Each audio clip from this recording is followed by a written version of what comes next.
Esta escritura que nós lemos aqui de Ezequiel, ou de Zacarias 14, o profeta Ezequiel também teve uma visão, e eu vou mostrar para vocês aqui, vocês só me dão um minutinho para eu achar onde é que está a escritura. Olha, presta atenção, irmão, isso aqui merecia uma lição só falando desse capítulo 32 aqui de Ezequiel. Mas, então ali nós vimos a derrocada, a queda da Babilônia, o rei da Babilônia, e a profecia dizendo a respeito do que aconteceria quando ele entrasse pelos portais do inferno, pelos portais das regiões dos perdidos. E agora o Ezequiel, que viveu em outro dia, e agora era outra nação que estava subjugando as demais nações, e era considerado a supernação do dia, que era o Egito, não é? Agora o mesmo profeta Ezequiel, o Espírito de Deus vem sobre ele e agora profetiza contra o rei do Egito. Lá foi contra o rei da Babilônia, mas agora é contra o rei do Egito. Vamos ver o que foi profetizado a respeito do rei do Egito, que também era outro que tinha se exaltado, outro que tinha subido ao seu coração, era Satanás nele, obviamente. Então, agora veio a palavra de Deus concernente ao rei do Egito. Vamos dar uma olhada? Diz assim, ó. E sucedeu que no ano 12º, aos 15 do mês, veio a minha palavra do Senhor dizendo, filho do homem, pranteia sobre a multidão do Egito e faze-a descer, a ela e às filhas das nações magníficas, a terra mais baixa, aos que descem a cova. A quem sobrepujas tu em beleza? Desce e deita-te com os incircuncisos. Quer dizer, você é bonita, você realmente se sobressaiu, mas sabe qual que é teu final? Você vai morrer junto com os outros, os que já caíram. No meio daqueles que foram traspassados a espada, eles cairão. A espada, ela está entregue. Está falando do Egito. Arrastai-a e toda a sua multidão. Os mais poderosos dos valentes lhe falarão desde o meio do inferno. Olha que interessante.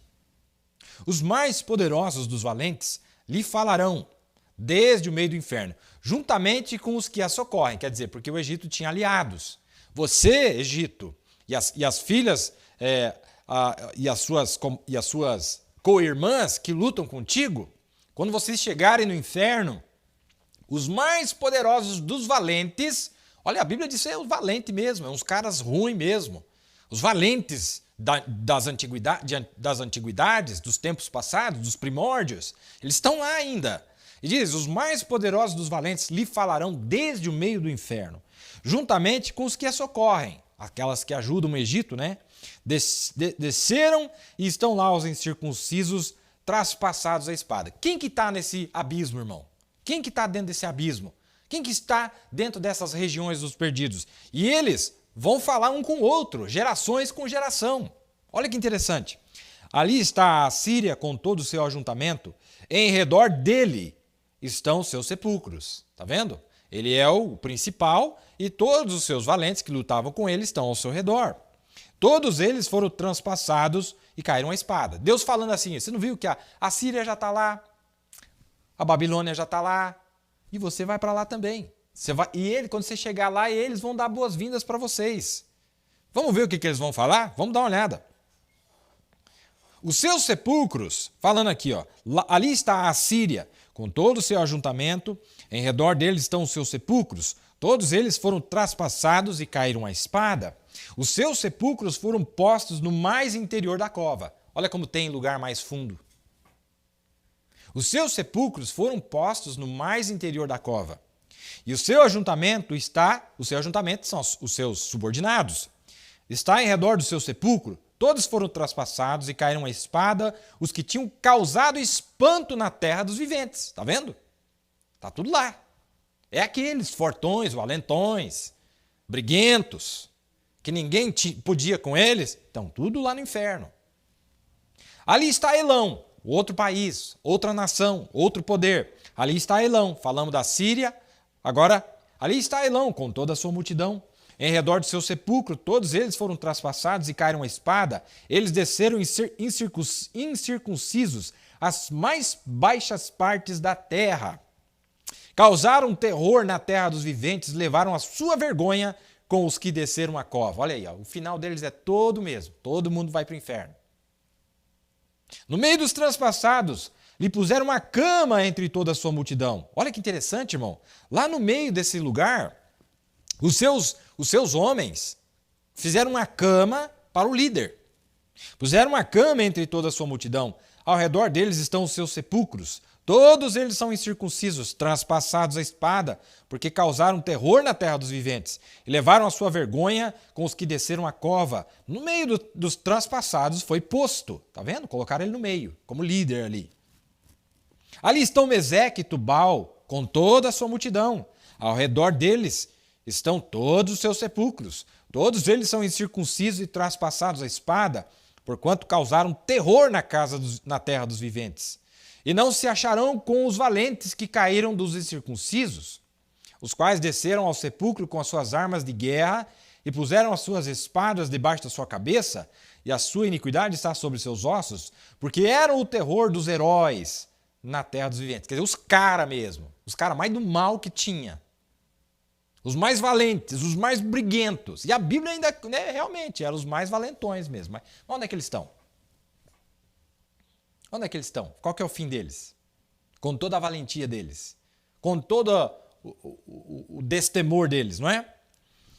E você sabe que quando os verdadeiros valentes morriam, eles eram enterrados com suas armas, colocavam as armas junto aos seus sepulcros, não é?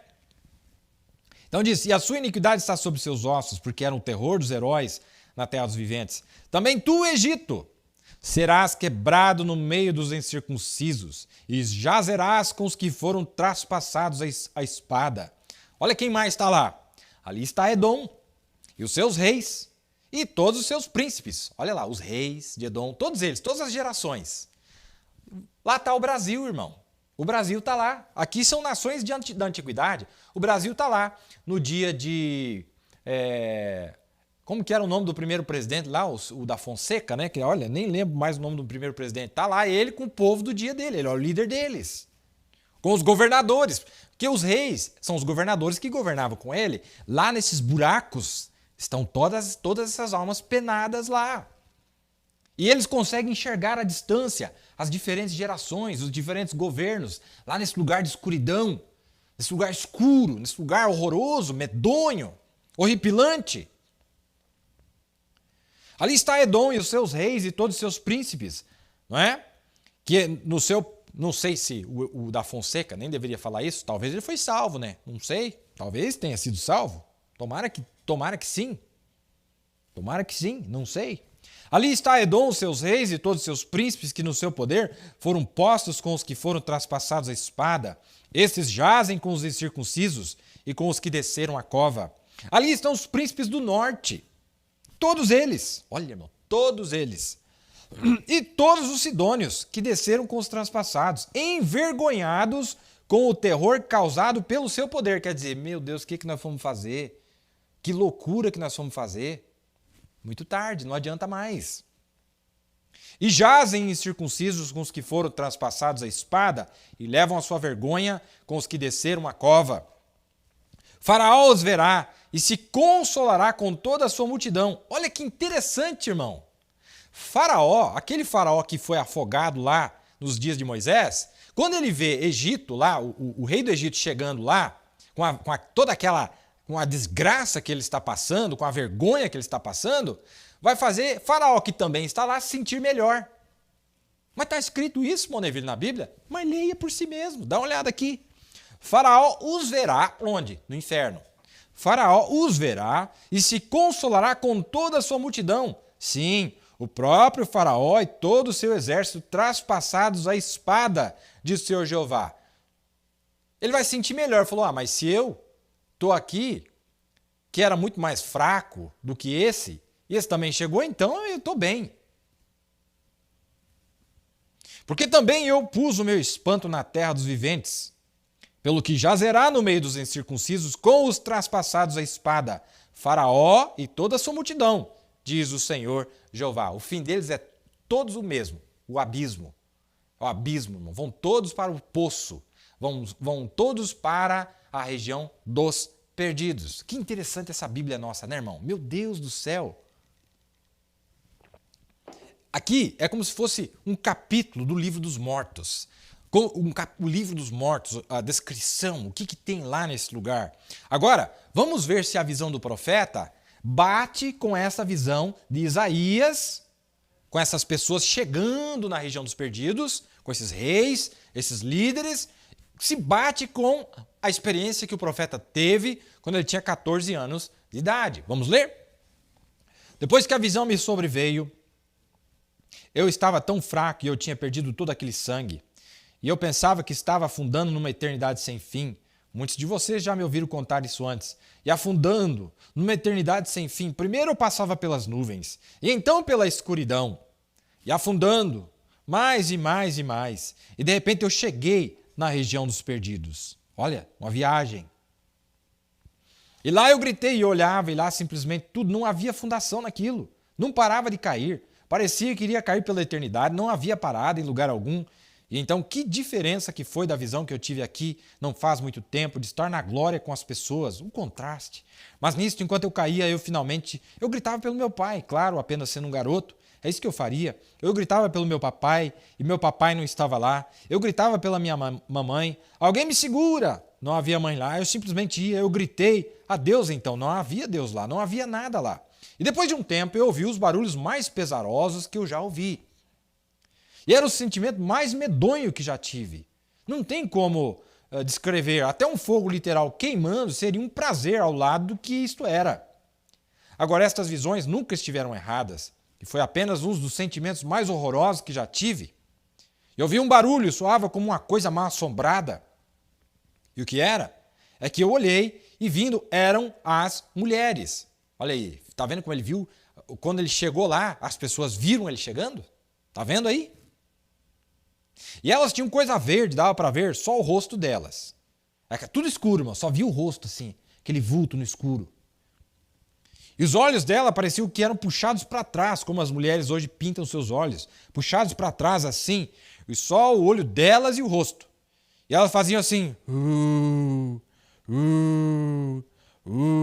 ó, que coisa. Eu simplesmente gritei, ó Deus, tenha misericórdia de mim.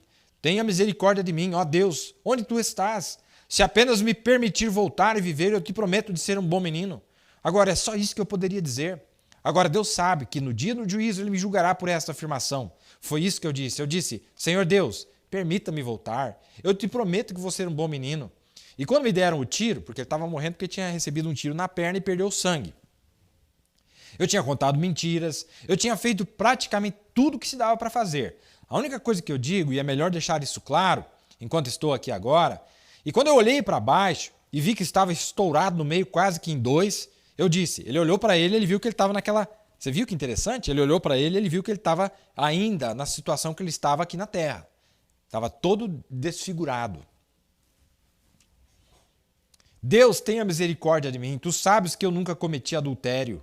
Essa era a única coisa que eu podia dizer a Deus. Eu nunca tinha aceitado seu perdão e todas essas coisas. Eu apenas podia dizer, eu nunca cometi adultério. Então eles me tiraram de lá.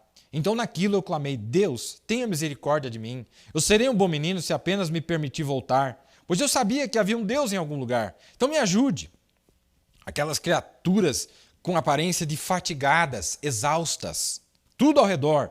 Eu tinha apenas sido um chegado novo, alguém que uma chegada recente, não é? E o sentimento mais horrendo, mais horrível, ímpio. Pareciam com olhos enormes, com cílios grandes para frente assim, puxados para trás como um gato para trás, e coisa verde como se tivesse gangrenado ou algo. Olha a situação das pessoas lá, a aparência delas, irmão. Como se estivessem podres, como se estivessem cancerosas, gangrenadas, é a aparência lá. Elas faziam que sentimento. E ó, longe de ser que qualquer pessoa entre naquelas regiões dos perdidos, se você estivesse de pé com fios elétricos enfiados em você e atormentado de todo tipo, não seria igual àquele tormento do diabo que há naquele lugar. Não haveria nada que pudesse, a mente humana não conseguiria. A mente humana não conseguiria compreender o que é a região dos perdidos. Não tem como explicar. E não tem como explicar como é a região dos benditos, é tão grandiosa. Aquela outra é horrorosa e esta é tão grandiosa. É do ridículo ao sublime. Então, se alguém está me ouvindo Eu estou ficando velho, não sei quanto mais tempo tenho. Em breve farei 55 anos de idade. Eu não sei, de acordo com a natureza. Pode ser que não tenha muito mais anos. Mas não sei onde essa fita irá, mas que todos ouçam aqui e na fita, onde quer que ela vá. Nunca vá em direção àquelas regiões dos perdidos. Você não consegue imaginar o inferno sendo tão ruim assim. E o que quer que você faça, não vai ter nenhum esquecimento disso, de que as regiões dos benditos, eu diria isso, como São Paulo, que o olho não viu, o ouvido não ouviu, e nem subiu aos corações dos homens o que Deus tem guardado para aqueles que o amam. Então pare. Se você está escutando a fita, desligue a fita, se arrependa. E se você não for salvo, se acerte com Deus. Eu estou contando isso com experiência de primeira mão, como eu creio em meu coração. E eu digo, se essas visões têm me enganado, Deus tenha misericórdia de mim por fazer uma afirmação assim, mas com a sinceridade do meu coração, sabendo que nenhuma dessas visões falharam. Eu creio que eu já tive nos dois lugares, longe de qualquer ser humano ir naquela estrada para baixo. Ele está contando isso na mensagem Almas que estão em prisão agora. E realmente, Jesus foi lá, nesta região, porque ele era o Filho do Homem. E o ministério do Filho do Homem nesse dia tem que ir nesta região. E, inclusive, vai chegar a hora onde a noiva vai ir nesta região também. Haverá um tempo onde nós pregaremos às almas perdidas. A noiva terá essa experiência. As obras que eu faço, vós as fareis também. O profeta explica isso na mensagem Almas que estão em prisão agora. Se prepare. É melhor estarmos certos com Deus, meus amados. Dá uma olhada aqui. Porque se Deus não perdoou os anjos que pecaram, mas havendo-os lançado no inferno, os entregou às cadeias de escuridão, ficando reservadas para o juízo. Olha aí, ó, lançado no inferno, nas cadeias da escuridão. É a mesma coisa que o abismo. É o mesmo, são palavras diferentes falando do mesmo lugar. Estão todos lá, meus amados. Estão todos lá, os valentes de antigamente, não é?